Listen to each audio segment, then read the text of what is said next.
What you're about to see today is a show that we taped in studio exactly 3 weeks ago here in Los Angeles with Hollywood actor Nicholas Brendon.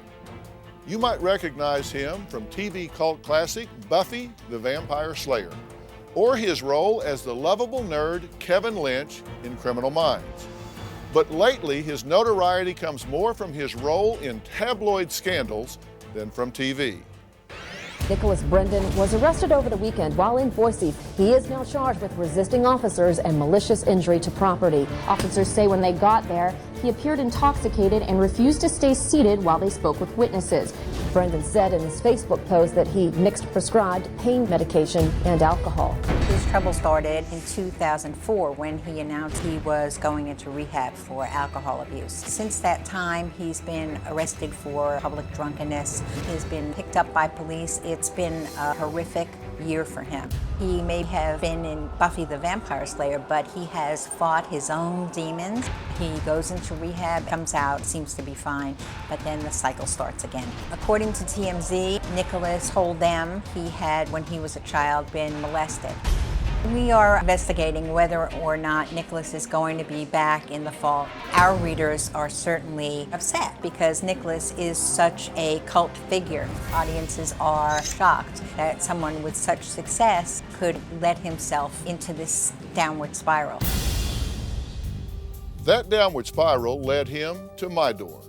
And when Nicholas was first confirmed to appear on the show, word hit the internet fast. Former Buffy star Nicholas Brendon to discuss multiple arrests and sobriety on DrPhil.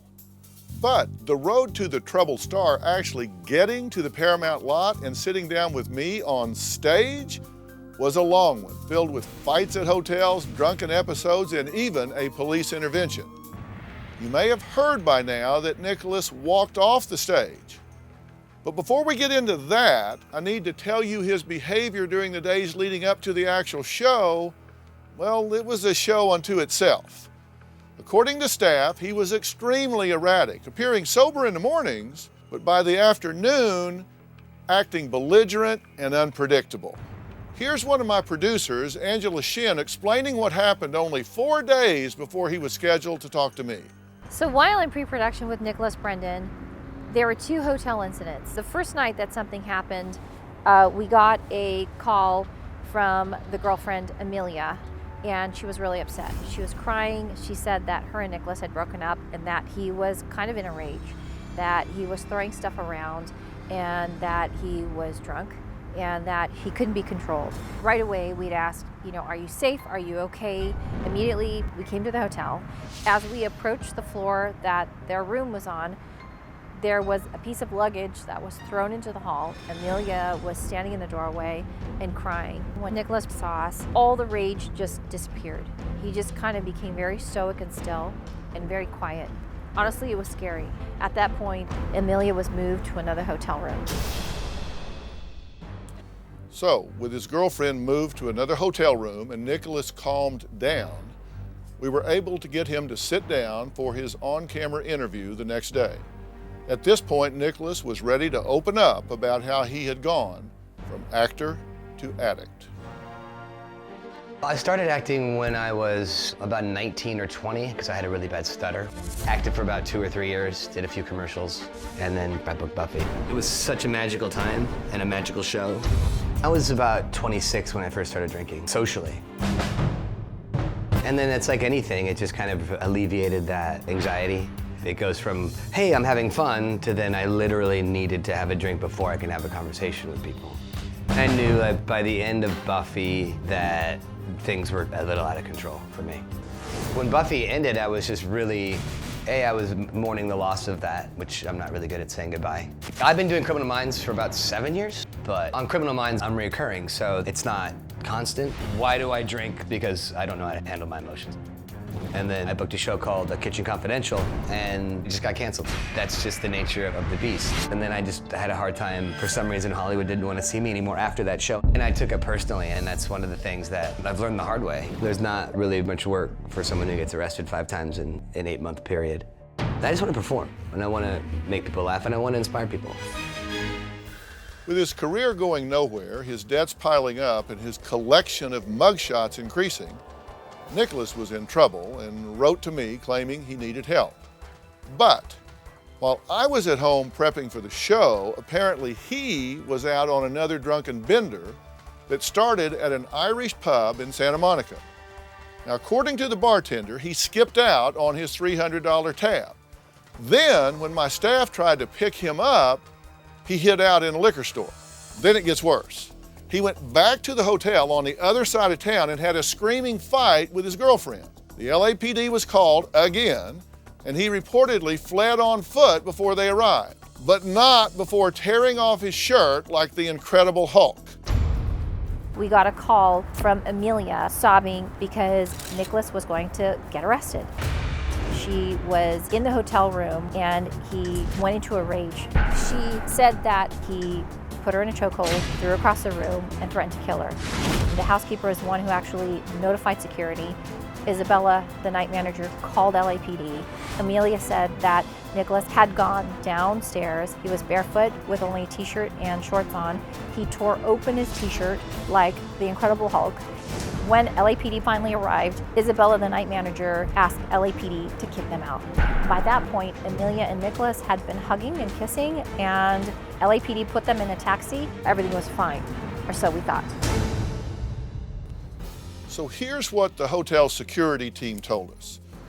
On Tuesday, August 25th, 2015, at approximately 10:04 p.m., Sheraton Universal Hotel Security responded to room 1017, making a noise complaint coming from the 10th floor of a man yelling and socking the walls.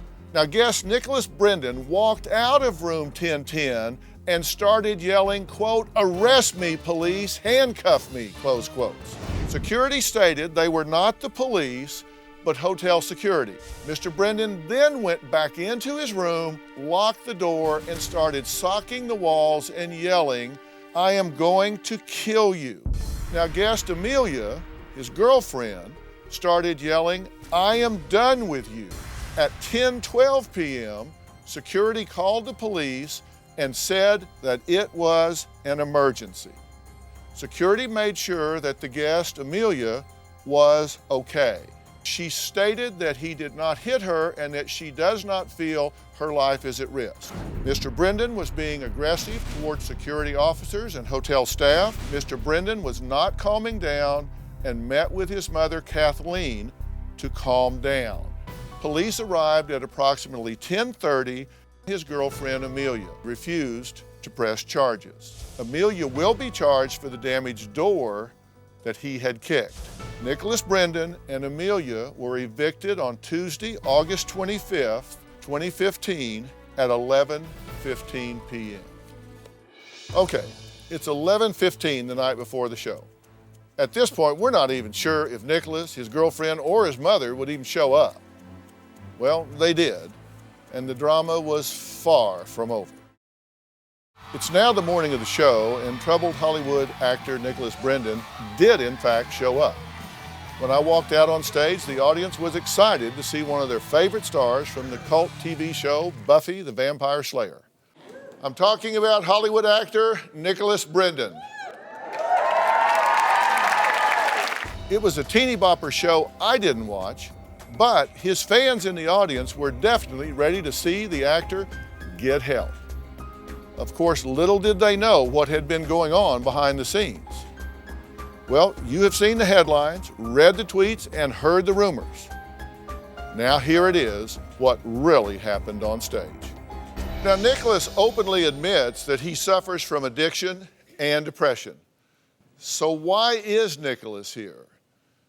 Just let me tell you, if he's ready to get real and tackle his problems head on, then he's come to the right place. If he's here for attention, he just may get the wrong kind.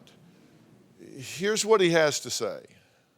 Right now, life is a bit overwhelming. If there was still a debtor's prison, I would be in it right now. Since March, I started just kind of living in hotels. I have a lot of anxiety on the daily. And, you know, the depression is there. I was about 26 when I first started drinking, socially. And then it's like anything, it just kind of alleviated that anxiety. It goes from, hey, I'm having fun, to then I literally needed to have a drink before I can have a conversation with people. I knew that by the end of Buffy that things were a little out of control. Dual diagnosis means that I'm crazy and I'm drunk. Dual diagnosis means that you're battling depression and are an addict. Depression is a real thing, and I was ashamed of it a little bit too. Sleeping pills would affect my head. When I was getting arrested on the road, I would drink and I would mix them with those pills and I would wake up in jail. That combination was just, for me, was just very deadly. When you do those two things, you just black out. And obviously a rage exists because I would trash hotel rooms. But it truly was insane. There was no rational thinking behind that at all. Pretty much all these arrests were related to sleeping pills and alcohol. Tequila and sleeping pills. I thought it'd be a good idea to have Bloody Marys. And then I'm like, oh, I'll take my sleeping pills in the afternoon. Sleeping pills. Sleeping pills and I think whiskey. I don't recall anything, so that's, I know the one in Myrtle Beach was, I think it was like drunk in public, or passed out in public. Drinking initially quells the anxiety, definitely. But then it just adds to the anger. It's really hard when you're living with it. It's like, is this normal? Is this the way that everyone feels? Okay, Nicholas, I'm glad to meet you. I wish we were talking in happier circumstances. I wish it was celebrating many of the successes you've had in your life, but it's not horrible, I'm sorry? I'm tackling it. I'm not ashamed of it. Yeah? You're not ashamed of what? Of why I'm here. Yeah. Of talking about it. Well, I'm not ashamed of it either, but I wish we were talking about happier things. Maybe next time. Yeah. So why are you here? Just want to kind of, it's a good question, Doc. Thank you. Kind of just, you're welcome.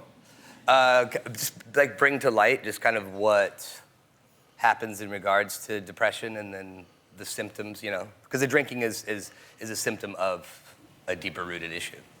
So, which I never really got before. I just thought that I was just an alcoholic and, and now I'm realizing that there's some trauma there that I really need to take care of. And when you say you're here to bring it to light, what do you mean? I think that there are a lot of people out there that are suffering the same thing that I'm going through, whether it's depression, and then it might manifest itself into abuse of some sort. And I just don't, I think that people are ashamed of that. And I think that they're told that they're bad people, and they're not bad people. And also depression too, I think it's kind of come to the forefront now where I think people were just ashamed of it. They were just really ashamed. Just want to let people know that it's, it's true and it's real and it's okay, Okay, now that we've done that and we have 59 minutes left. It's actually 42. In the show. Copy that. What else did you want to talk about? I don't know, what do you want to talk about? It's your show. Your question for me, I'm currently $50,000 in debt. Mm-hmm. My girlfriend and I just lost our apartment. I've been to rehab twice. How do I get my life together, get my career back? I need help. Yeah.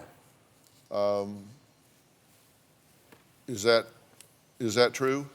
Well, we actually were moving to New York, so we didn't lose our apartment, we gave it up. But yeah, I mean, I Didn't would. you get evicted because you broke all the windows out in a rage? Nope. You didn't break No, all the I broke windows? the windows, and I have the scars to prove it. So, I mean, we can do, I'll do this with you if you want to do that. What? We were not evicted, Phil. You'll do what with me? Listen, I'm telling you that we weren't evicted. We actually left that apartment. Okay. You say I'll do this with you, that being what? Whatever you want to do. This, again, it's your show, Doc. I'm just kind of here to kind of just talk about the stuff that I've gone through, so. Yeah. It's not, I'm not here to kind of have people laugh at my life. People aren't gonna laugh at my life, Doc. I'm not gonna do this, What do you want to talk about? It's your show. I want to talk about what has to happen to save your life.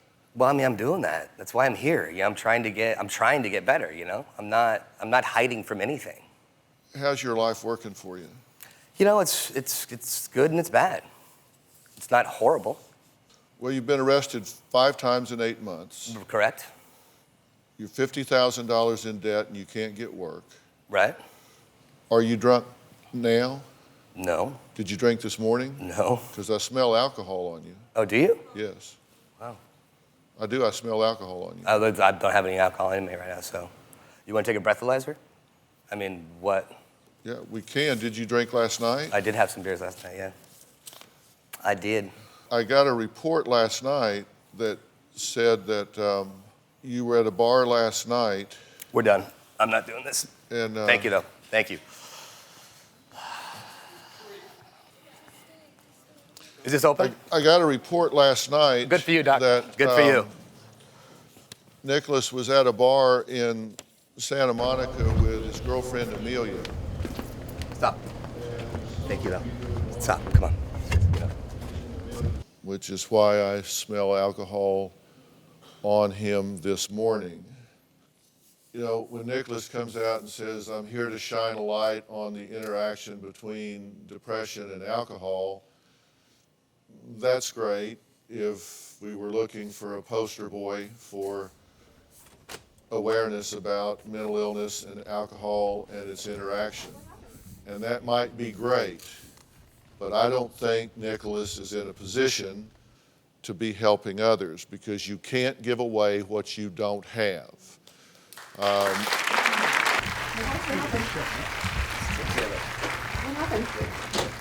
have to take care of yourself before you can take care of others. And it's pretty obvious that if you begin to talk about the things that are really going to have to be faced, that he's going to run for the hills. Now, I have an attitude, and that is that you never surrender to the disease. And, you know, I'm not offended by Nicholas' behavior, his bolting and running. You got to want to be helped in order to be helped. People aren't going to laugh at my life, Doc. I'm not going to do this. What do you want to talk about? It's your show. You've been arrested 5 times in 8 months. Correct. You're $50,000 in debt and you can't get work. Right. You were at a bar last night. We're done. I'm not doing this. And, Thank you, though. Thank you. At this point, Nicholas has walked off the stage, ripped off his mic, changed into his board shorts, and is pacing up and down the hallways while I'm on stage talking about what has to happen to save his life. Well, welcome back. We have an empty chair here on stage. I was just sitting down having the beginnings of a conversation with Nicholas Brendon, who admits that he's got problems with alcohol and depression. He's been arrested 5 times in the last 8 months. Nicholas blames a lot of his bizarre antics on his alcohol addiction and struggle with depression. I agree. He also claims that trouble began when he recruited a small-time PR agent manager, Andrea, to represent him because she used him to further her career, not his. Well, this is what she has to say. I booked celebrities into comic conventions to do autograph signings. That was when we ended up signing him as a client. We traveled together. We literally spoke 24/7. 2 weeks after we started working together, Nikki threw the I love you at me. When Nikki is drunk, he becomes belligerent and he has no control. He took a lot of personal jabs when he was intoxicated. Nikki called me a fat, a bitch. Nikki also called Amelia, his girlfriend. We were the ones who got the verbal vomit. I want him to genuinely do something to fix himself, otherwise he is going to die. Okay, you two tell a very different story. Oh, I'm sure. He says that you were an obsessed fan and he hired you to do some PR work with him, and you say he became so dependent on you as a 24/7 situation that just virtually absorbed your life. Mm-hmm. He has these illusions that anybody who works with him is in love with him. And this is the exact same story that Nick threw at me when he said that he left his last manager. She stole money. She was in love with me. I noticed it was a pattern. You said, and I quote, depressed my ass. What Yeah. is he worrying about? Everybody takes care of him. It goes well beyond that. He's an alcoholic. Has a dependence on drugs. He has something else wrong with him. What I wish Nikki would do is take responsibility for his actions. I mean, I've seen the drinking and the drug use firsthand. I've seen him upset, but I don't know what triggers him. I don't know what's wrong with him. While I'm talking to his former manager, Nicholas's mother, Kathy, tries to convince him, in vain, to return to stage. He says he doesn't want the fans to be crying, but he will do autographs, but he does not want to talk to DrPhil. Okay, understand, I'm still on stage working to come up with a plan to try to turn this man's life around. I've flown in specialists from across the country. I've got financial and legal people here to try to resolve those problems for him. I've got a team here. And we're out there working. He's up the back stairways of the audience, and I look up and he's back there waving to fans and all of that. Bye, guys. Thank you. And then shooting back down the stairs and out the back door. You say he just wants attention. I think he does. I think a lot of his actions are attention-oriented. Do you think he wants to work? I think he does want to work, and I think that he's talented. Why do you think he's distinguishing himself in the negative? Why would he do that? That I don't know. Getting arrested 5 times in 8 months and walking out on me, this is the only show out there that is totally mental health oriented. I agree. This is the place. I didn't think he was going to walk. I thought that he would sit here and at least argue it. Like if, not even if it wasn't the truth, I thought that he would at least sit here and listen. Yeah. All right, well, next we'll meet Nicholas's mother, who admits she has called Nicholas Needy Nicky since he was 2 years old. Each time he'd go into rehab, I would say, this is it. One time it lasted almost a year. They'd get him sober, but then he'd just be a sober, depressed person. While Buffy the Vampire Slayer star Nicholas Brendon was roaming the streets of Hollywood after leaving the stage, his mom was waiting to talk to me. Kathy said Nicholas was always an attention-seeking child who she admittedly called Needy Nicky. Nicky is the combination of low self-esteem, sadness, and a sense of entitlement. Because of Buffy, he has not been able to do normal, everyday things. He never learned how to pay bills, pay the IRS. And his way of coping when things get bad is to go into hiding by drinking. Nicky's drinking has affected everybody in the family, and he lost his talent manager, he lost his agent, he lost his business manager. Each time he'd go into rehab, I would say, this is it. One time it lasted almost a year. They'd get him sober, but then he'd just be a sober, depressed person. My biggest fear for Nicky is that he'll die. I mean, he won't kill himself on purpose, but how many times do these stories end up tragically? Well, Kathy, glad to meet you. Sorry that you're having to deal with all of this, and sorry that it's going the way it's going today. Have you talked to him backstage? Yes. What did he have to say? He said that he had told everyone from the start that he just didn't want this to be an intervention. He wanted to be able to come and try to spread his message to the world about depression. When he came out and made his statement about that, I didn't interrupt him. Right. But then you asked him about him, and he wasn't really here to talk about No, actually, him. he was. Well, I'm currently $50,000 in debt. My girlfriend and I lost our apartment. I've been to rehab twice. How do I get my life back together and get my career back? I need help. Those are his words, end quote. I know. You know, he went on to say that I need major structure or something, change in my life so I can get back to what I love and what I'm good at, acting.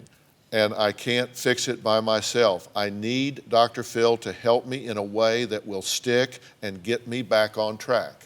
So We all want that. there was no bait and switch here. It wasn't Right. I'm going to come and be a beacon for those depressed and then go home. He said, I need help. Around this time, Nicholas, with his girlfriend Amelia in tow, leaves the studio on foot and walks down Gower Street heading towards Starbucks. I guess he needed a coffee. Do you think he needs help? I mean, yeah. are we going? I mean, if we're going to let him produce this show, produce this interaction between he and I, that's like being lost in the forest. Like a group of 8 of us are lost in the forest, and we huddle up and say, okay, who's the most lost, confused, disoriented person here? And Nick raises his hand. We say, okay, we're going to follow you. That's not how it works. When you're lost, you pick the person that has the best idea to get from where you are to where you need to be.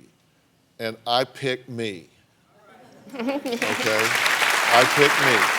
I have here in our audience Mr. Robert Park from Origins Rehabilitation Center. It's a dual diagnosis treatment center that is one of the most sophisticated treatment centers that I've ever dealt with. He's the executive vice president of Origins Behavioral Health Care. I flew them in from Florida to be able to give the resources that are necessary to help someone that is deep into their addiction.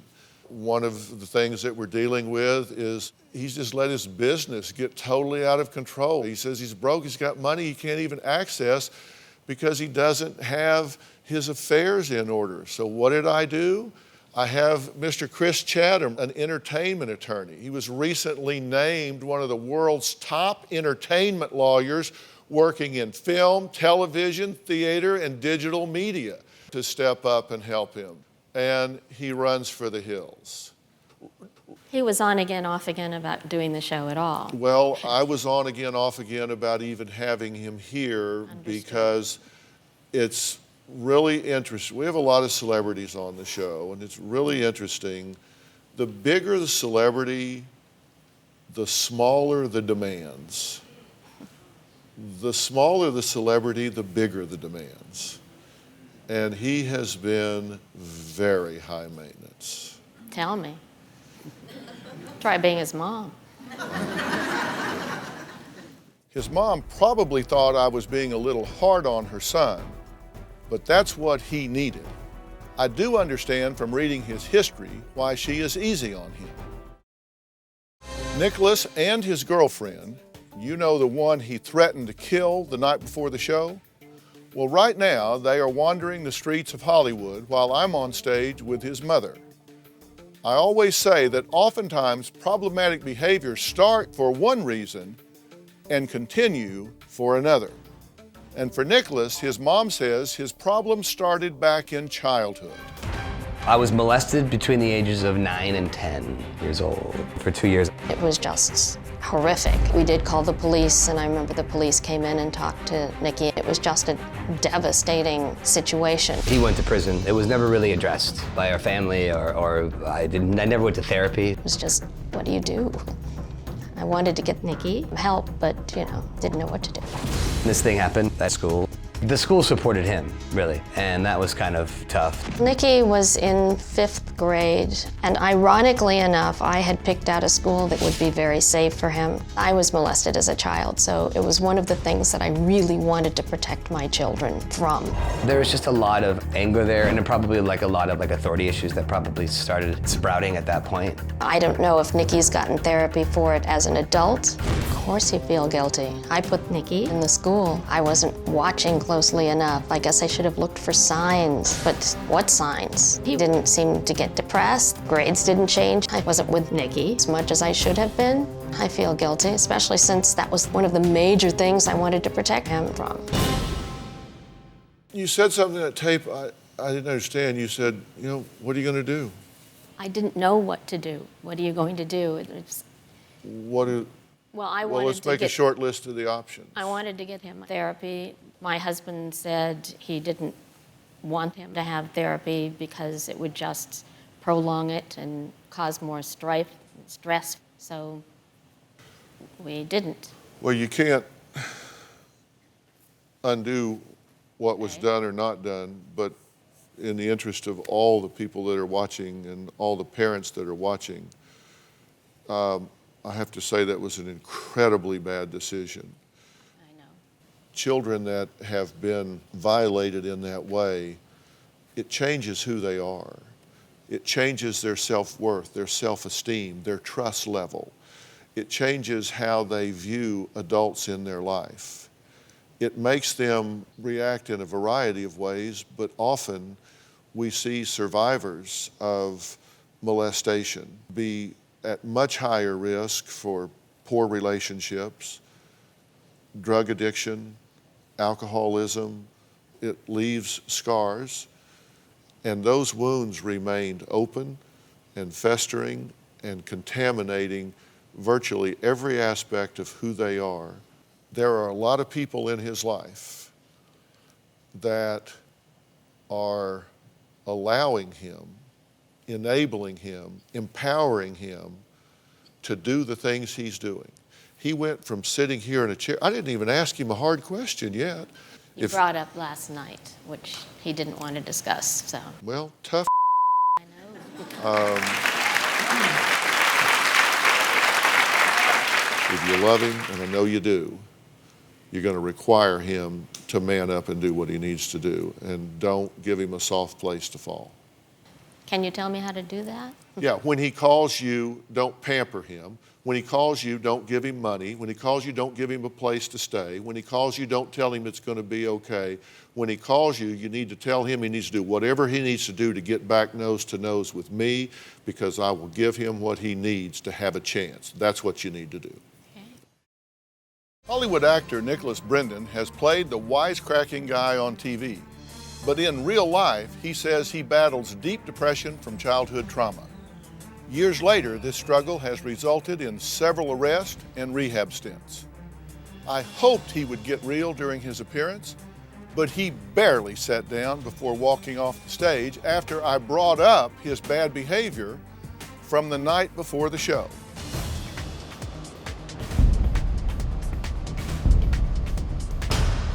I just felt like it was going to be a situation that I was not comfortable with, you know. DrPhil, the way he talks to you, he talks at you. And his eyes are a little dead, and he just doesn't care. It's not, I understand he's making a TV show, you know, and he does a lot of good work for probably a lot of people. It's just not for me. What was your goal when you came on before this happened? I just wanted to, like, let people know my side of the story. Obviously, it's like, because I don't hide from it. You know, I was just in treatment for 60 days. You can't, like, lock me away. Obviously, life happens, and I'm working on it to be a better person. I'm not perfect, but, like, going on, like, you know, it's like another, 60 or 90 days in treatment. It's like, I have to start dealing with my life, and this is actually a very positive experience for me, because I realized that it's up to me, and that's okay. You know, one of the things I've always said is you never surrender to the disease. And to give up on Nicholas at this point would be to do that. I don't buy one word of what he just said. He came on the show and said, I want to give a speech. I want to talk to people to help them. And then it came time to talk about him. And the first question, he was out of there like a shot. Don't tell me you got nothing to hide. You don't know me. You didn't stay there long enough to know me. Nick, if you're watching this, you got a decision to make. When you choose the behavior, you choose the consequences. You can tell yourself that you just want to help others and you want to make a speech and inspire other people, that's fine. You want to inspire people, show them what you can do. You want to inspire your fans, then give them Nicholas back. You know that you are living a toxic lifestyle. I know what you need to do, and I'm willing to make it available to you, but let me tell you something. It's not going to be easy. When you decide you want to get real, man up and step up, give me a call. A few hours after the show ended, Nicholas felt the need to post about his experience, saying things like, quote, I was on the DrPhil show today and walked off. I'm sure you're wondering why. I'm the first to admit I've messed up a lot and I've hurt people I care about and who care about me. I felt that DrPhil wanted me to lay the darkest parts of myself on national TV, and I'm not willing to do that. In Nicholas' social media post, he did want to acknowledge that there's a lot of good that I've done for people, famous or not. Well, Nicholas, thanks for that, but I'm not looking for new friends. I'm here to help you. I'm a fan of yours. I think you're very talented, intelligent, and articulate. I hope there's enough of that part of you that can push the addiction aside and reach out for the help. I want to thank all of my guests today. We'll see you next time.